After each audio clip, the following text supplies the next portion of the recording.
And it was on November the 16th, 1988, that Benazir Bhutto was first elected Prime Minister of Pakistan. Owen Bennett-Jones takes us back to her youth and her beginnings in politics.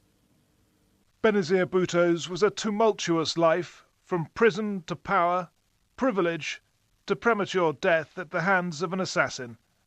Victoria Schofield was one of her closest friends. They first met in the good times at Oxford University when Benazir Bhutto's father, Zulfikar Ali Bhutto, was Prime Minister of Pakistan. She had very long hair and looked sort of, well, very informal. I think she was wearing blue jeans at the time. Right, and what was she studying? She was studying PPE, Philosophy, Politics and Economics. And what was your impression of her? What was she like? There was something a little sort of exotic about her. You know, she had a car. It was a distinctive yellow MG. She'd always have it sort of piled full of friends and was notorious for getting lots of parking tickets in Oxford and not really minding. The way you describe Benazir Bhutto at that time, she wasn't really carrying herself with the sort of dignity and airs of a Prime Minister's daughter. She was just a student. Yes, I think that's true to say. She was just a student who wanted to fit in. There wasn't the feeling that this is somebody who's destined to follow in her father's footsteps and go into politics. But she did. And she went back. And why did she go back into politics? Her father was put in prison on a charge of conspiracy to murder. Her mother was also arrested. And the top party officials were arrested. Consequently, she found herself being the sort of spokesperson for what was going on. Right. And so she was in Pakistan, the only close relative at liberty within the country, and so everyone is coming to her. It's thrust upon her. Yes, and she's said that many times to me.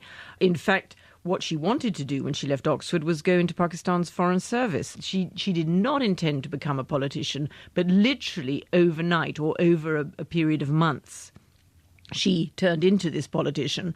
Initially, it was very much as a stand-in role because the feeling was that this is all a dreadful nightmare. Bhutto is going to resume his role as a politician, and she's going on tour, talking to people, meeting party workers as a stand-in for her father. But the stand-in role became permanent because the military regime didn't just imprison her father, it hanged him too. I was living in Pakistan at the time. She was under house arrest, so it was difficult to see her, but I did manage to get some visits to see her. And I know that she went every week to see her father. She'd have 1 or 2 hours with him. It was absolutely traumatic for her. He was executed early in the morning of the 4th of April, and so she'd had her last visit the day before. And I think the thing that really has stuck in my mind that she and her mother were taken together. They weren't actually told it was the last visit. They hadn't been told that he was going to be executed that night. And it was left to him to call over the jail superintendent or one of the jail officials and say, "Is this my last meeting?" And they said, "Yes, it is."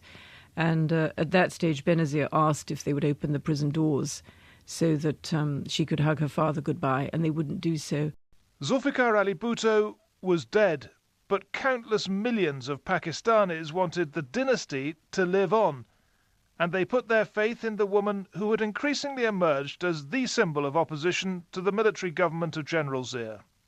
After her father's death, Benazir Bhutto endured years of official harassment and house arrest and then exile, but eventually she and her Pakistan People's Party decided the only way to overthrow the military regime was to confront it directly.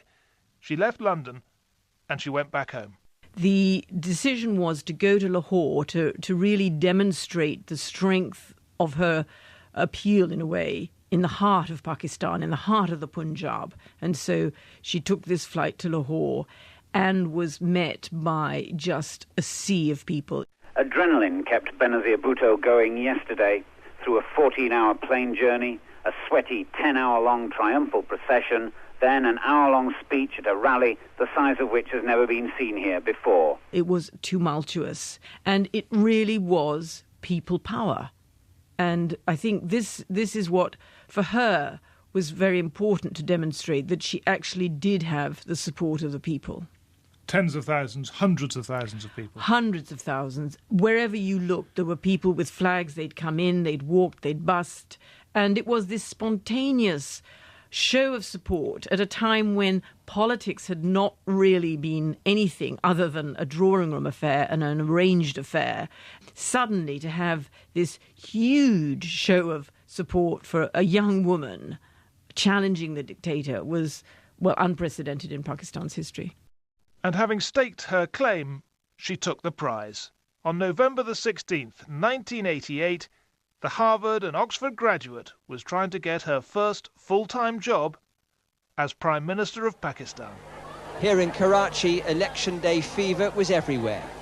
Big queues formed before polling stations opened for an event rare in Pakistani history, an election that's supposed to be free and fair. Benazir Bhutto cast her vote for her own Pakistan People's Party.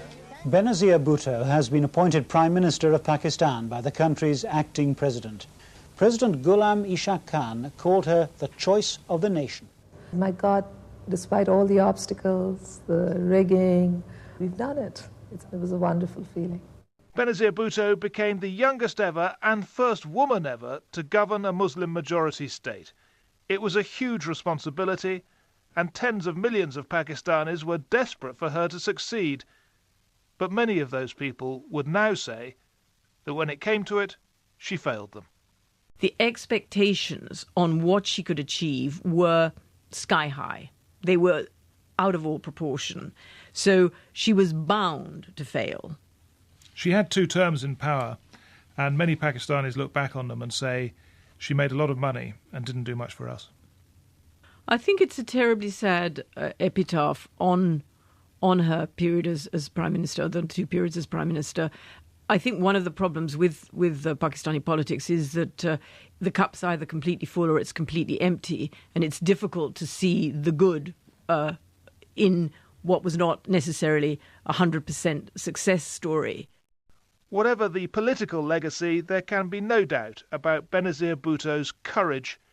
In her final campaign in 2007, she knew people were trying to kill her, but she insisted on holding open public rallies. And eventually, her luck ran out.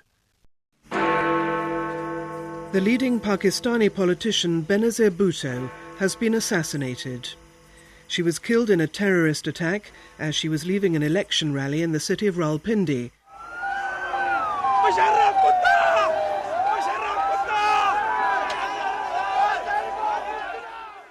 She'd prepared, as we'd say, for the worst, but she hoped for the best.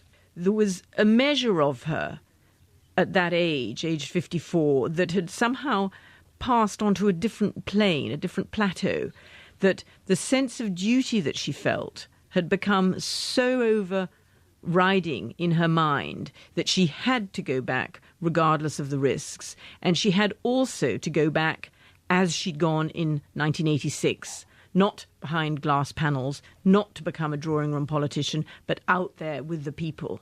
And so, yes, I mean, she knew what could happen. And I think the way she died, addressing the crowds, was the way she lived. But the dynasty lives on with her widower, now president, and her son, waiting in the wings, determined, he says, to show that just like his mother before him, the tragedy of one generation gives birth to the hopes of the next.